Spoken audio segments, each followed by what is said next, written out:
Today I'm going to share with you my honest opinion on the DJI Pocket 4 after using it for about 1 month. But before I start, I do want to mention that I'm going to talk about this camera from the perspective of how I use it on a day-to-day basis. So sorry if I'm not going to talk about some of the features that you are interested in, but I'm just trying to be as honest and real as possible. And also, this video is kind of sponsored by me because I want to share with you the new LUT I released for the DJI Pocket 4, which will convert your D-Log footage to Rec. 709 and also give you a little Kodak 2383 look to give you a quick head start when it comes to creating a look and getting cinematic results as quickly as possible. If you are interested in this LUT, link is going to be down below. All right, so first of all, I definitely like that on the Pocket 4 now you get 107 gigs of internal storage and also significantly faster transfer speeds compared to something like the Pocket 3. For me personally, 107 gigs is more than enough for a full day of shooting. Even when traveling, I can just come back to the hotel room in the evening and back up my footage to my SSD, which is easier to do now because of the faster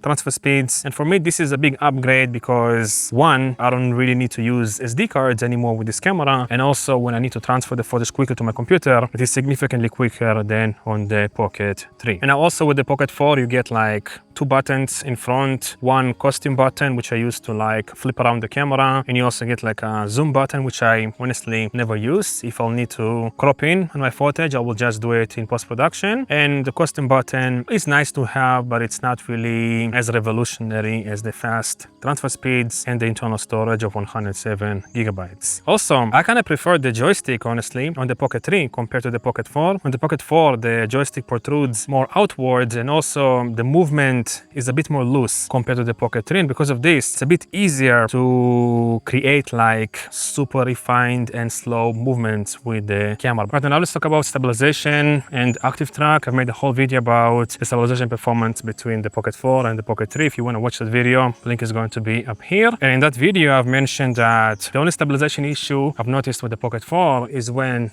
doing something like this, basically selfie vlogging and using the active track feature at the same time. For some reason, you get more jitteriness around the edges of the frame with the Pocket 4 compared to the Pocket 3. And DJI actually contacted me about this. They asked me to send them a video file to review the footage. And then they told me that maybe I used faster gimbal speed settings, which is why I got worse stabilization performance with the 4 compared to the 3. But actually I used the same speed default on the Pocket 4 and the 3. So I'm not really sure what's up with that, but from my experience, you get slightly worse stabilization performance when doing selfie vlogging with the Pocket 4 compared to the Pocket 3. So if you want slightly smoother performance, I would definitely lean more towards the Pocket 3. But now when it comes to like active track performance, I feel like the tracking is a bit more refined and better basically on the Pocket 4 compared to the Pocket 3, mainly because if you're going to hide behind objects, like I'm gonna do right now, the Pocket 4 is going to find you again a bit quicker from my experience than the Pocket 3. As you can see right now, the Pocket 3 completely lost me actually, and the Pocket 4 still tracks me with no issues. So if you want better like tracking performance, you will definitely enjoy the Pocket 4 much more than the Pocket 3. I can even walk around this tree here. You see, it still tracks me without any problems.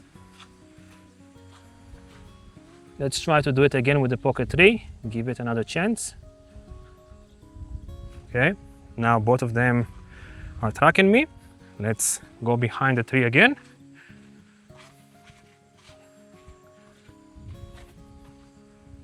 Okay, let's come back. And the Pocket 3 lost me again, and the Pocket 4 is still tracking me without any sort of issues.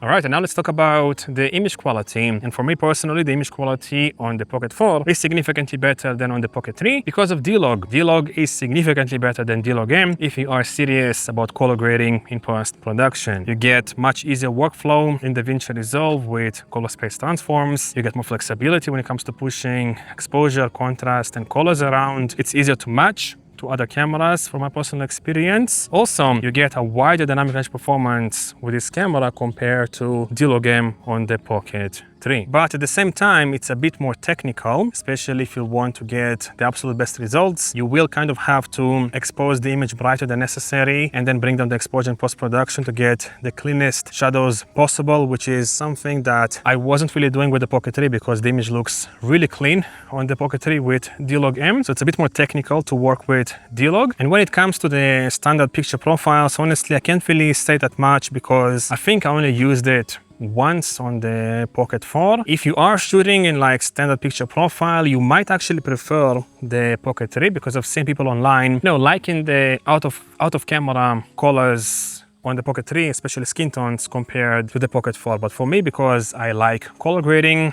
and I know how to color grade, I much prefer the image on the Pocket 4 compared to the Pocket 3, especially because of the slightly wider dynamic range performance. All right, and now when it comes to like low light performance, honestly, I'm not really sure which one is better. If I had to guess, probably the Pocket 3 because it has a lower megapixel sensor. But honestly, if you're going to expose your D-Log footage significantly brighter than necessary, you can almost get the same results as on the Pocket 3, but maybe out of camera, it's going to be a bit cleaner on the Pocket 3 compared to the Pocket 4, but don't take my word for it because honestly, I'm not really using either of these cameras in low light. I did use both of these cameras in my studio and both of them were great, but I never really use these cameras in low light conditions that much. So to summarize, for me personally, the biggest upgrade with the Pocket 4 is definitely D-Log, internal storage, and also the faster transfer speeds. Honestly though, if you don't really care about D-Log, I would just stick to the Pocket 3. And if you don't have either of these cameras, I would also buy the Pocket 3 because it gives you like 85% of the performance of the Pocket 4. I would only buy the Pocket 4 if I'm serious about color grading. If I want to get the best results possible when it comes to color grading, then I would consider the Pocket 4. But honestly, I would wait a little bit because soon DJI is going to release the DJI Pocket 4